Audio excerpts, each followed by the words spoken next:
नमस्कार दोस्तों, मेरा नाम है आनंद प्रकाश और हम आज की टॉपिक में चर्चा करेंगे कि जो पॉलिटी का एक महत्वपूर्ण चैप्टर है, प्रिएम्बल या प्रस्तावना।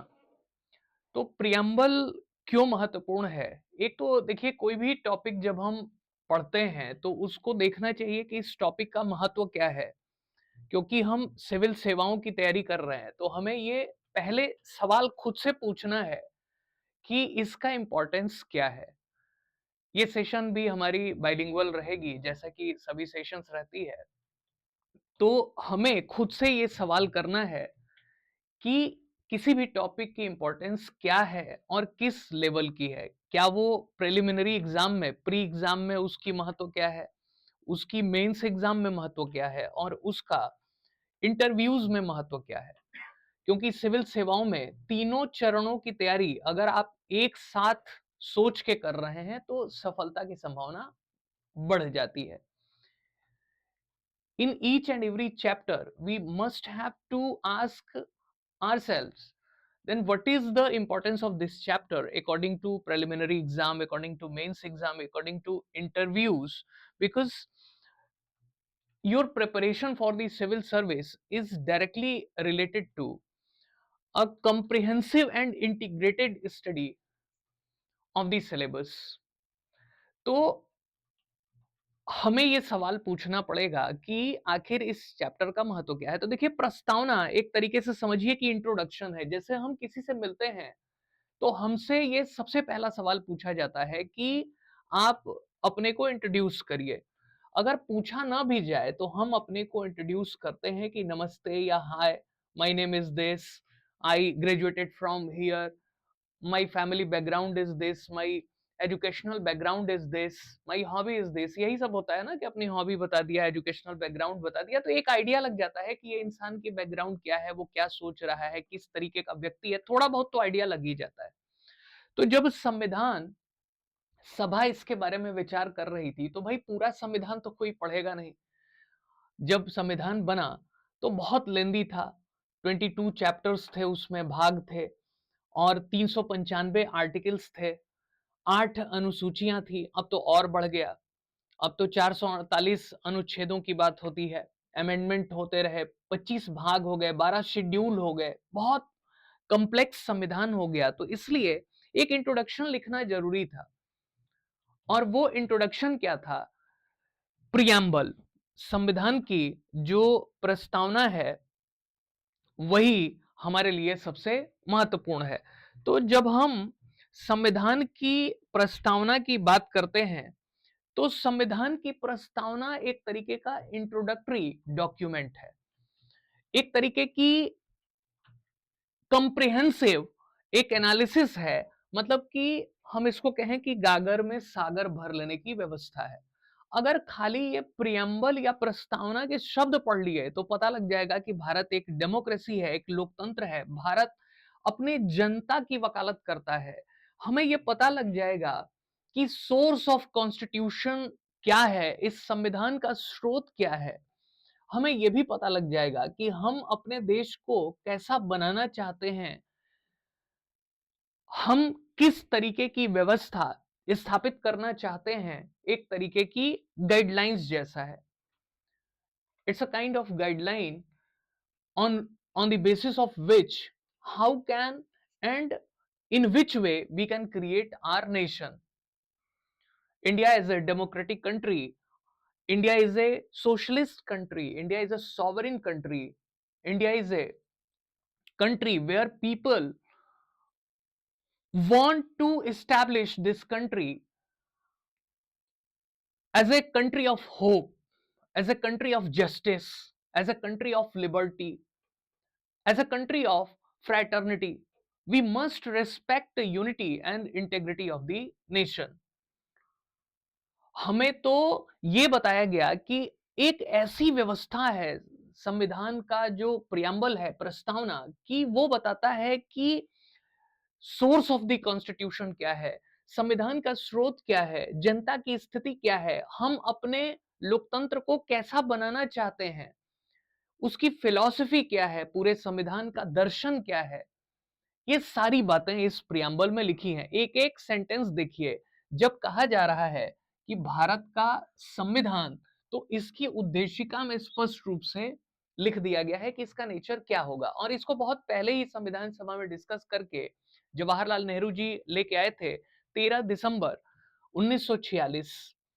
यही वो तारीख है जिस दिन पंडित जवाहरलाल नेहरू ने ये उद्देशिका के रूप में रखा, objective resolution presented by Pandit Jawaharlal Nehru in the Constituent Assembly on the 13th December 1946.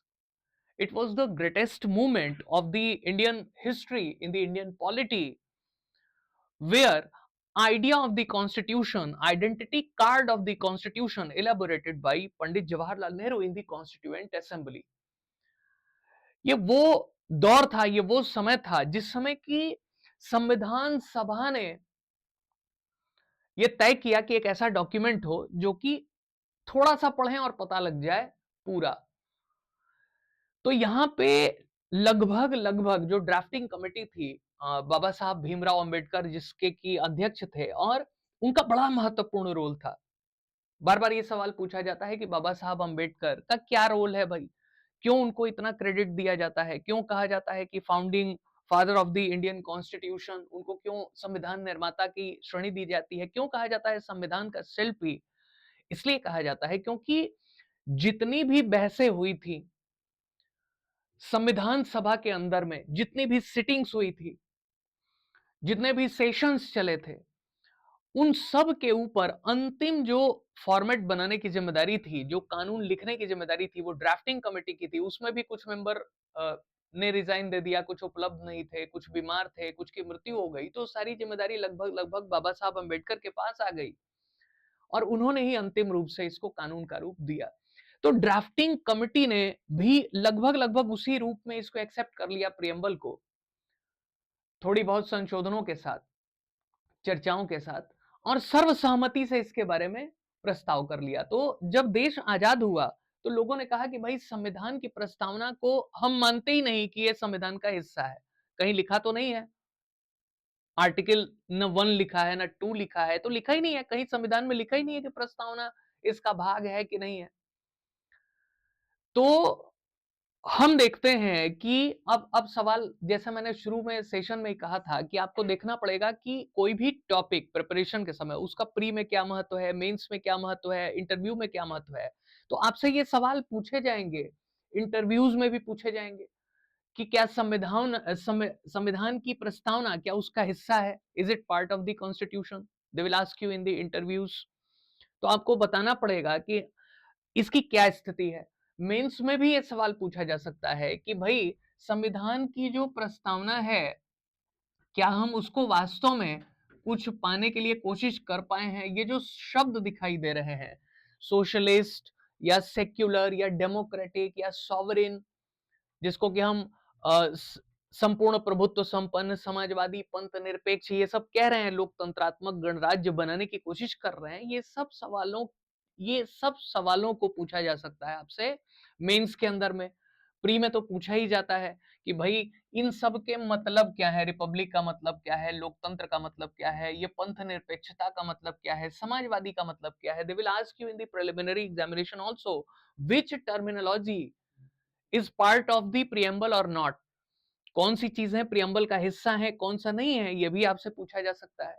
तो एक कॉम्प्रिहेंसिव स्टडी हमें चाहिए प्रियम्बल के बारे में। तो अगर आपके दिमाग में ये पहले से क्लियर होगा पढ़ते समय ही कि इस टॉपिक को किस इंटेंसिटी से हैंडल करना है, किस गहराई से, किस भावना से हैंडल करना है, तो आप टॉपिक के ऊपर उतना ही ध्यान देंगे। अब मान लीजिए कि कोई कोई चैप्टर पढ़ रहे हैं और आपको ये पता ही नहीं है कि इसका किस लेवल पे कितना इंपॉर्टेंस है, तो आप हो सकता है कि अपनी ऊर्जा बर्बाद कर दें, क्योंकि 24 घंटे ही हैं और 365 दिन ही है सबके लिए। तो कोई उसी एग्जाम में टॉप कर जाता है और कोई उसी एग्जाम में प्री भी नहीं निकाल पाता है। उसका रीजन क्या है कि सबसे ज्यादा जरूरी है पढ़ना, लेकिन उससे भी ज्यादा जरूरी है कि क्या छोड़ना है। क्योंकि एग्जामिनेशन का नेचर ही यही है कि how can you choose which one is important, which one is not important. Art of living, छोड़ने की कला भी आपको सीखनी पड़ेगी। यही टॉपर में और आम बच्चों में यही बात होती है और इसीलिए हमें एक मार्गदर्शक की जरूरत होती है। अगर आप बहुत काबिल हैं तो खुद से अपना मार्गदर्शन कर सकते हैं, नहीं तो शिक्षकों की भूमिका होती है, सीनियर्स की भूमिका होती है, जिन लोगों ने वो पड़ाव देखा है, पार किया है, महसूस किया है, तो इसीलिए हमको एक गाइडेंस चाहिए होता है। तो जब हम टॉपिक पे लौटते हैं कि जब हम प्रस्तावना की बात करते हैं तो ये मामला सुप्रीम कोर्ट तक चला गया। पीपल started asking question कि preamble is not the part of constitution. Why? Because there was no voting in the constituent assembly for the preamble. Even preamble is not included in the form of articles in the Indian constitution. That's why this is not the part of constitution. कह दिया कि भैया ये constitution का हिस्सा नहीं है क्योंकि इस पे ना कुछ वोटिंग है, ना कुछ है, ना कोई इसको आर्टिकल में रखा गया है। तो अगर ये संविधान का हिस्सा ही नहीं है तो इसको पूरा करने की बाध्यता भी नहीं है और इसको हम कोई आर्टिकल में तो रख नहीं सकते, ना कोर्ट कचहरी होगी, ना कानून में जा सकते हैं। तो इसके लिए जब सुप्रीम कोर्ट में केस चला तो 1960 में एक बेरूबारी केस था और बेरूबारी केस में यही था, ये हिस्सा जो है एक सेटलमेंट के तहत एक हिस्सा जो है हमने पाकिस्तान को देने की बात की थी और इसमें ये मसला गया था सुप्रीम कोर्ट तक। तो सुप्रीम कोर्ट ने कहा कि भाई अ, एक बात समझिए कि इसमें भले लिखी है अखंडता, लेकिन प्रियम्बल संविधान का हिस्सा नहीं है। 1960 के केस में कहा था। अब इसमें और भी डिटेलिंग है जिसको हम प्रॉपर चैप्टर पढ़ेंगे तो इसको सीखेंगे, लेकिन अभी हम क्या जानने की कोशिश कर रहे हैं कि किसी टॉपिक को कैसे हैंडल किया जाए। खास करके अभी हमारा मुद्दा है प्रियम्बल पॉलिटी का एक महत्वपूर्ण टॉपिक है। तो how can we understand, how can we approach to any topic, just we are trying to do here. बस हम यही कर रहे हैं यहाँ पे कि हम जानने की कोशिश कर रहे हैं किसी टॉपिक को कैसे हैंडल करें।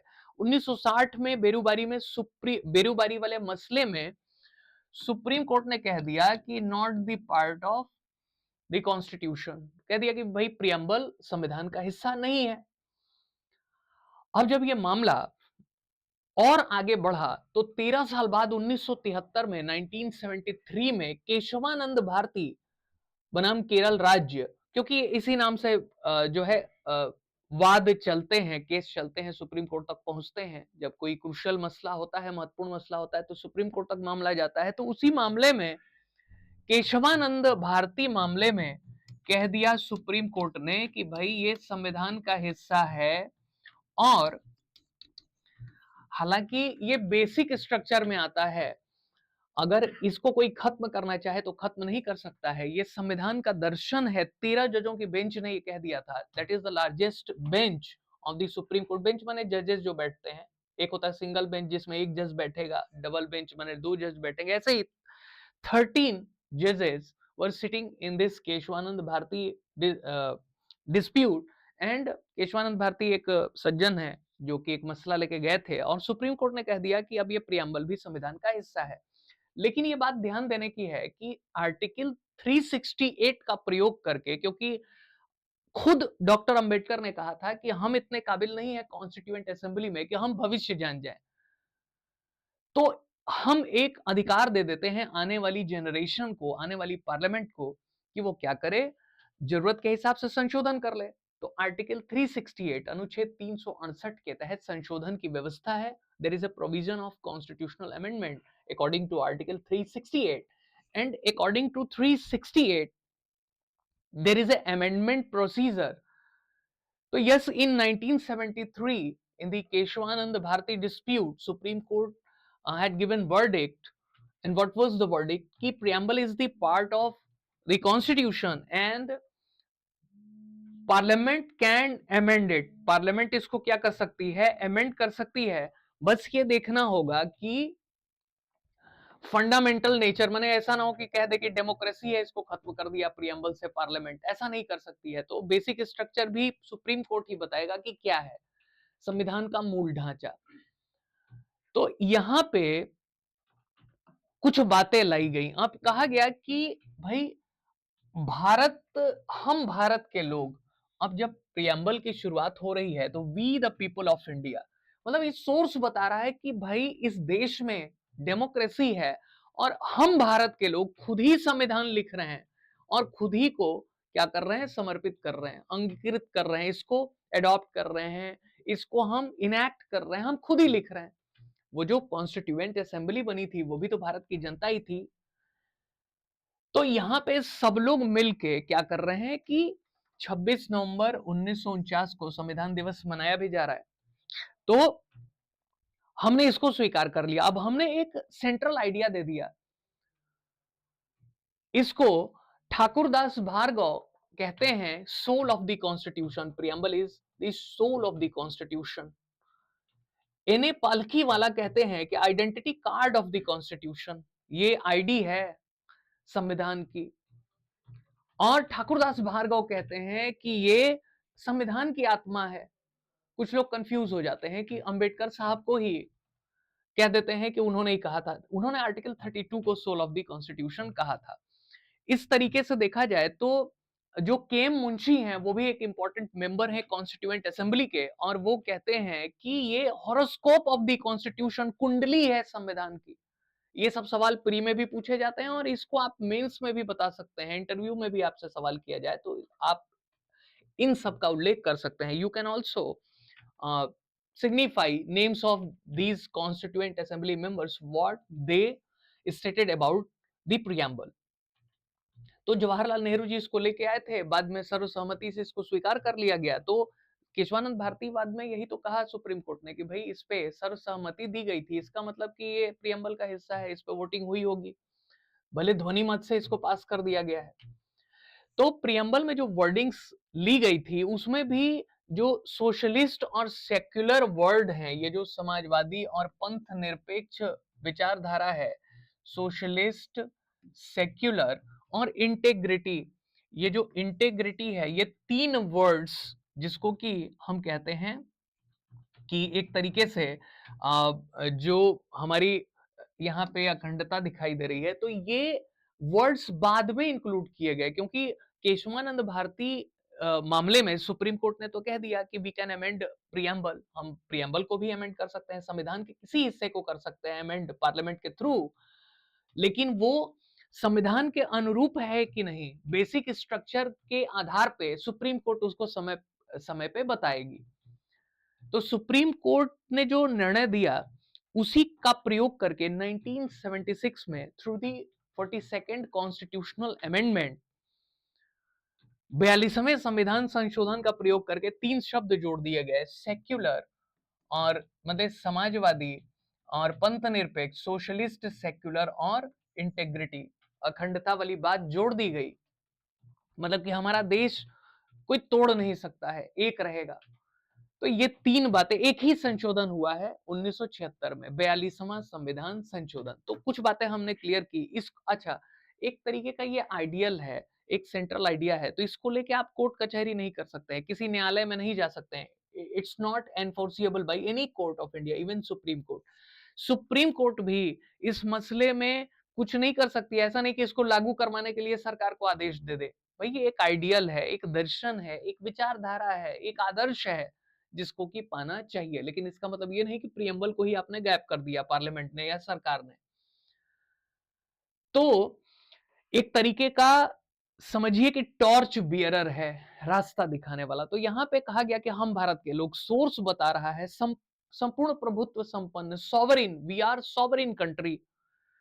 हालांकि इसकी लंबी व्याख्याएं हैं जो हम अपने, जब हम इलेबोरेटिव क्लासेस करेंगे, जब हम विस्तृत क्लासेस करेंगे तो इसको समझेंगे, लेकिन एक एक लाइन का एक सेंट्रल आइडिया आपको पता होना चाहिए। सॉवरिन मीन्स क्या होता है कि freedom to make any decision by the country not under the pressure of any internal and external sources. Sovereignty का मतलब क्या होता है, संप्रभुता का मतलब क्या होता है कि देश स्वतंत्र है आंतरिक और बाह्य मामलों में निर्णय लेने के लिए। अब आप कहेंगे कि भाई जब ऑपरेशन सिंदूर हो रहा था तो डोनाल्ड ट्रंप ने क्यों 35 40 50 बार कह दिया कि हमने मामले में रोक करवाई, हमने सीज फायर करवाया।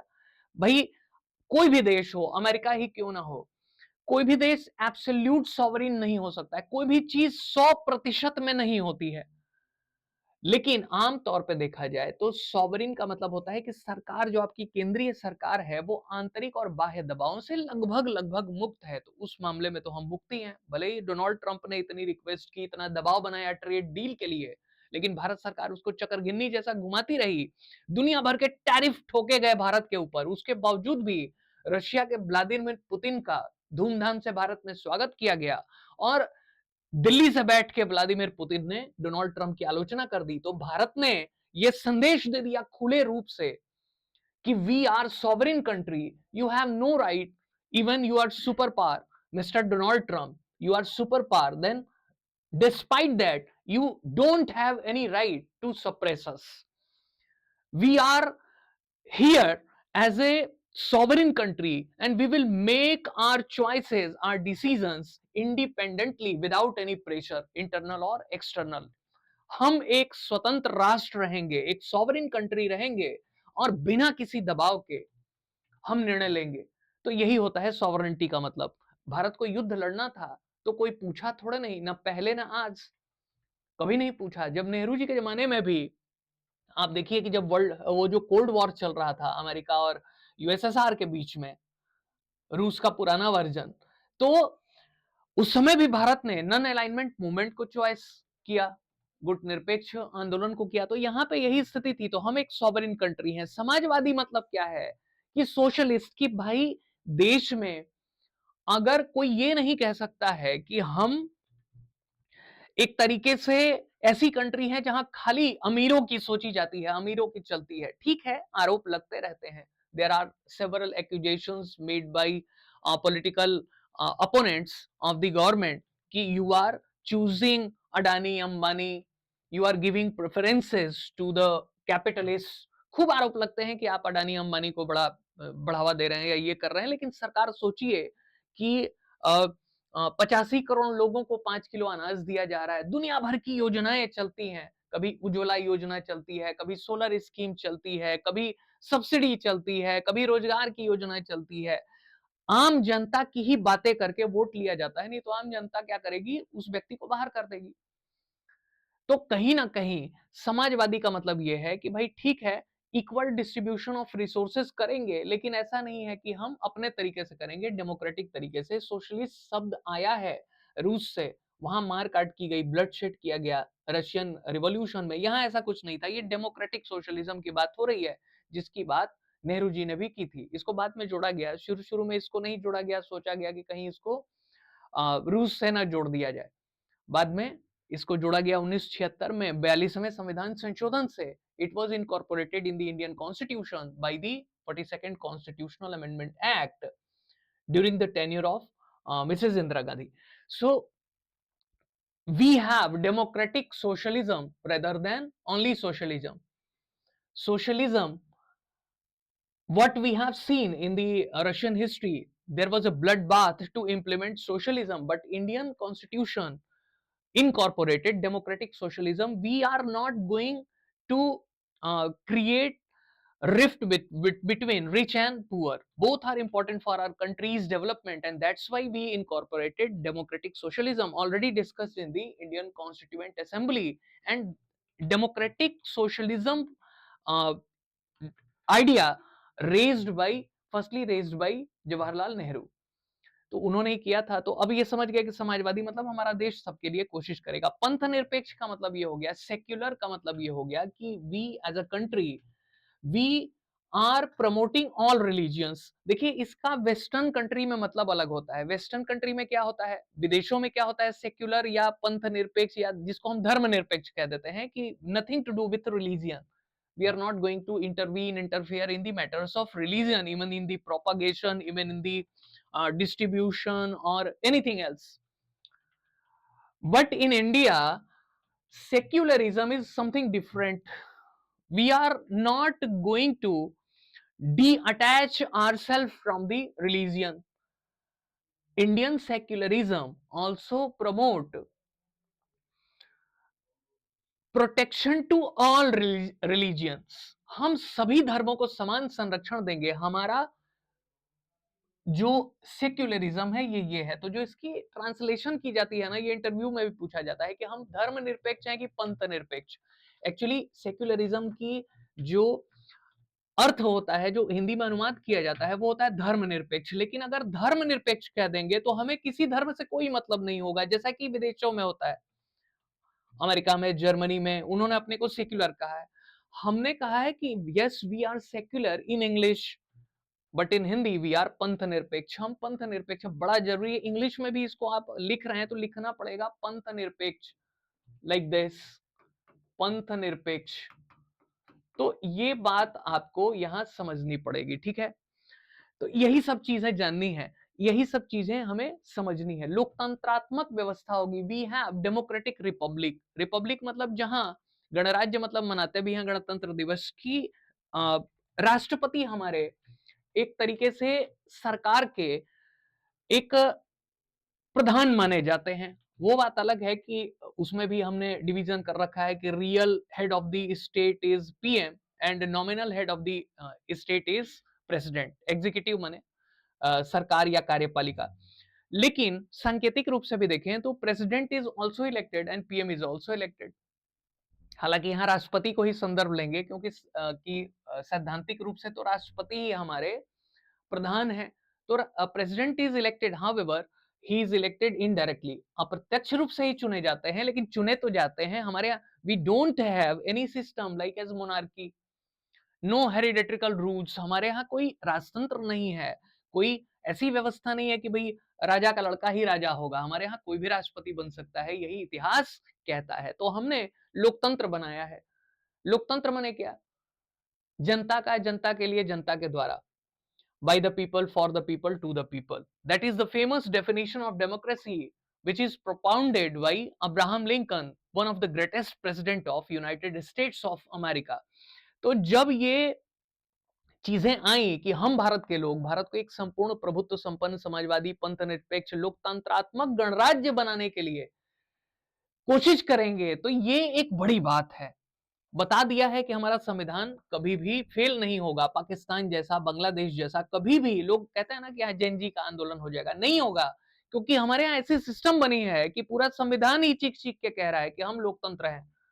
कोई भी आ जाए, कितना भी ताकतवर आ जाए, जब भारत की जनता ने ब्रिटेन के 200 वर्षों के राज को उखाड़ फेंका, जब मुगलों और सल्तनत के समय में तानाशाही राजाओं का, सुल्तानों का शासन होता था, तब भारत की जनता के दबाव में वो लोग धर्म नहीं थोप पाए, नहीं तो पूरा देश इस्लामिक ना हो जाता। डिस्पाइट द मुगल रूल, सल्तनत rule, Indian people always detached from the monarchial religion. जिस समय पर्शियन भाषा सरकारी भाषा थी, जिस समय मुगल और सल्तनत का रूल था, उस समय भी भारत में भारत की जनता अपना धर्म मान रही थी। और इसलिए एक बात तो तय है कि हमारा एक स्वतंत्र स्वभाव है। भारत में कोई हिटलर नहीं पैदा हो सकता है, कोई मुसोलिनी नहीं पैदा हो सकता है, क्योंकि भारत की जनता मौका लगने पे वही काम करती है जो रामधारी सिंह दिनकर कहते हैं कि सिंहासन खाली करो, जनता आती है। तो as a Indian people we have the guts, we have the strength, we have the historical baggage, historical background. Then when there is a probability of rise of Hitler and Mussolini in our country, we are here as a people, collective strength, we will snatched away all the dictatorship mentality from this country। तो आप इस बात को एकदम याद रखिए कि भारत में कभी भी कोई इस तरीके का आंदोलन नहीं होने वाला है जो नेपाल में, भूटान में, नेपाल में, बांग्लादेश में, पाकिस्तान में दिख रहा है। फेल्ड डेमोक्रेसी दिख रही है, भारत में कभी नहीं होगा। तो ये तो समझ गए। अब हमने ये भी कहा कि भाई ये सब तो हो गया कि हमारा पॉलिटिकल सिस्टम कैसा होगा। हमारा ये भी तो हमें देखना है कि हमें समाज में जस्टिस देना है, लिबर्टी देनी है, इक्वालिटी देनी है।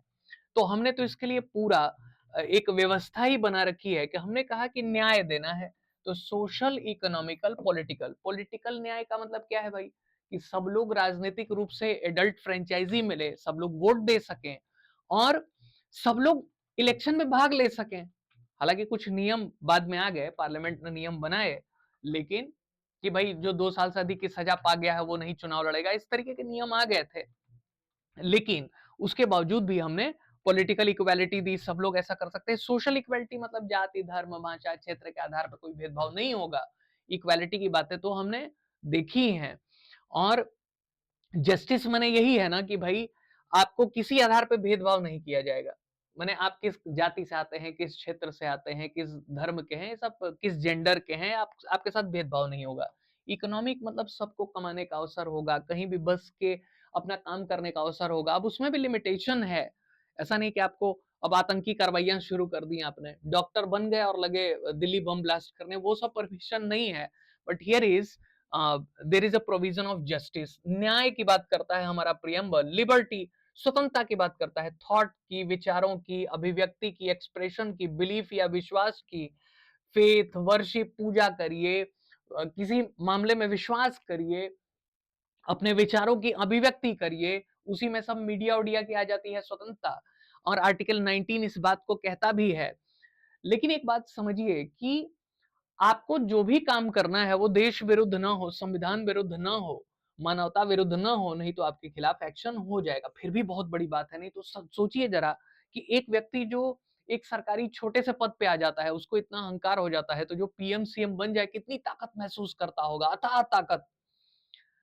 तो उनको रोकने के लिए एक तरीके से बता दिया गया है कि भैया आप लिबर्टी को सप्रेस नहीं कर सकते और आप लिबर्टी को कैंसिल नहीं कर सकते, स्वतंत्रता को नहीं कर सकते, लेकिन स्वतंत्रता स्वच्छंदता में अंतर है। यहाँ पे देखिए, अब कहा गया कि इक्वालिटी दी जाएगी। इक्वालिटी का मतलब कि सबको स्टेटस माने सबको बराबरी का अवसर दिया जाएगा, अपॉर्चुनिटी दी जाएगी। और अब आप कहेंगे कि अगर सबको इक्वालिटी है तो रिजर्वेशन क्यों दिया जा रहा है? रिजर्वेशन इसलिए है क्योंकि जो कम्युनिटीज बहुत पीछे चली गई थी, उनको बराबरी पे लाने के लिए किया गया ऐसा। इसीलिए उसमें क्रीमी लेयर का भी कॉन्सेप्ट है। However, there are so many issues related to reservation. Few believed that reservation is good, few believed that is not good. तो रिजर्वेशन को कुछ मानते हैं सही है, कुछ मानते हैं सही नहीं है। लेकिन हमारे संविधान में तो लिखा गया कि पॉजिटिव अफर्मेशन है कि ठीक है भाई, महिलाएं हैं, कुछ ऐसे तबके के लोग हैं जिनको कि सदियों तक शोषण सहना पड़ा, तो उनको कुछ दिया जाएगा, बराबरी का दर्जा। तो ये सब व्यवस्था की गई है इक्वालिटी के तहत। अब एक और बात है, आपके पर्सनल विचार क्या है उसका कोई मतलब नहीं है एग्जामिनेशन में, सिविल सर्विसेज एग्जामिनेशन में।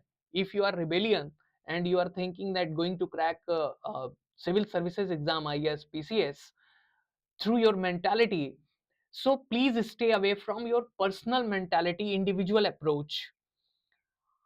If you are thinking reservation is wrong, then nothing to do with the examination. Please keep away your personal opinion from the examination, because examination is something else. You are going to join the executive, and if you have negative thinking officially, you are not going to select. अब इतना negative thinking है तो नहीं बन पाओगे। क्यों? क्योंकि भाई आपको अपना पर्सनल थॉट का क्या करना है, घर पर रखिए। एग्जाम का थॉट ये होता है कि संविधान क्या मानता है, स्टैंडर्ड सोच क्या है, सुप्रीम कोर्ट क्या मानता है, देश की व्यवस्था क्या मानती है। मन की बात मन में रखिए।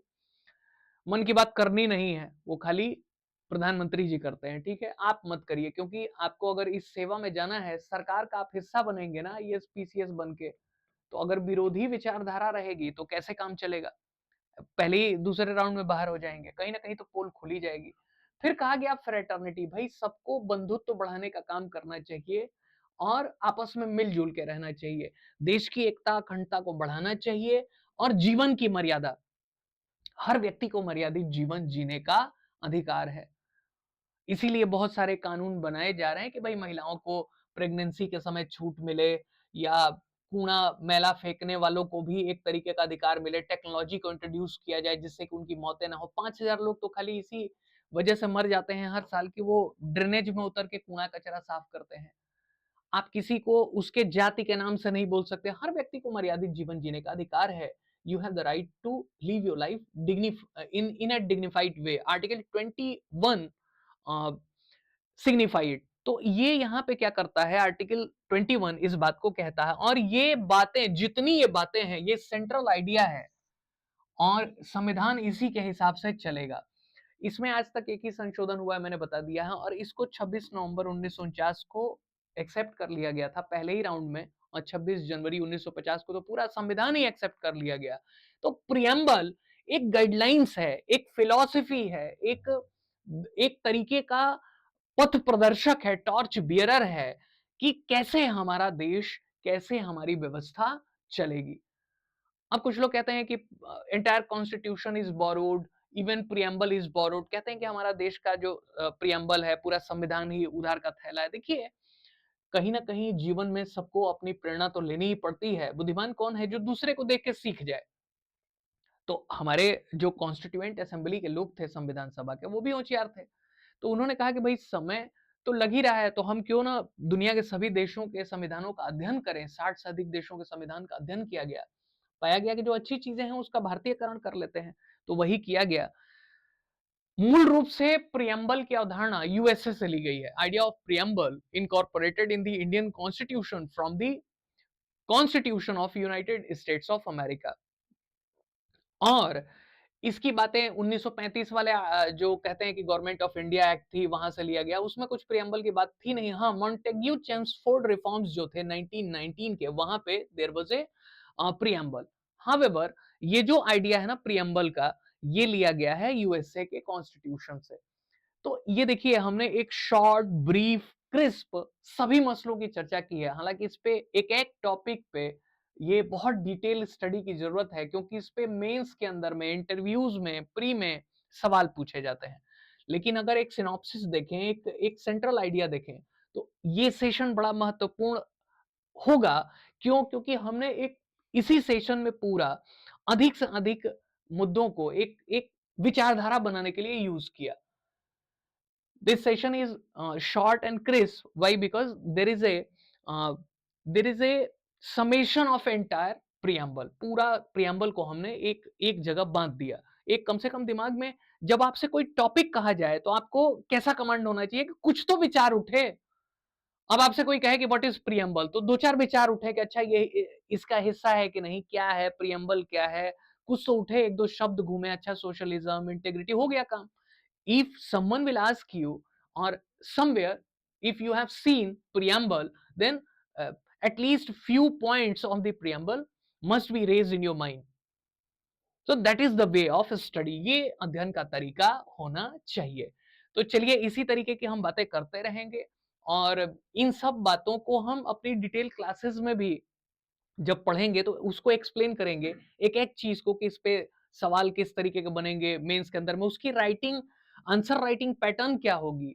क्योंकि जानकारी बहुत हो सकती है, हो सकता है प्री क्वालिफाई कर लिया, मेंस में लिखने ही नहीं आ रहा है, और मेंस का कॉन्फिडेंस रहेगा तो इंटरव्यू भी निकलेगा। तो हम क्या करेंगे, एक एक चीज को बारीकी से देखेंगे अपने एक्सप्लेनेशन वाले क्लास में। तो ऐसी ही चर्चाओं के साथ हम मिलते रहेंगे। तब तक के लिए नमस्कार, थैंक यू, धन्यवाद।